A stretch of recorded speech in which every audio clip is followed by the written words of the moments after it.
इनके ब्लॉग्स देखती रहती हूँ मैं। हाँ, एक मुझे वो बोल रहे थे, क्या नाम था उनका, बलिया ब्रदर्स।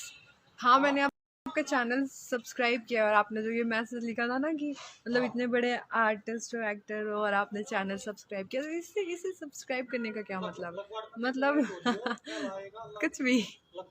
मुझे जो अच्छा लगता है मैं उसको बहुत सपोर्ट करती हूँ, उनको देखती हूँ, सुनती हूँ, अच्छा मानती हूँ।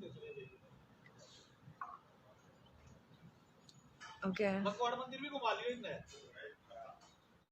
इनके ब्लॉग्स देखती रहती हूँ मैं। हाँ, एक मुझे वो बोल रहे थे, क्या नाम था उनका, बलिया ब्रदर्स।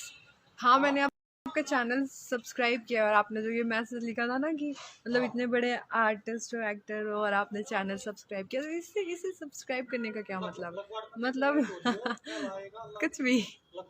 मुझे जो अच्छा लगता है मैं उसको बहुत सपोर्ट करती हूँ, उनको देखती हूँ, सुनती हूँ, अच्छा मानती हूँ। ओके।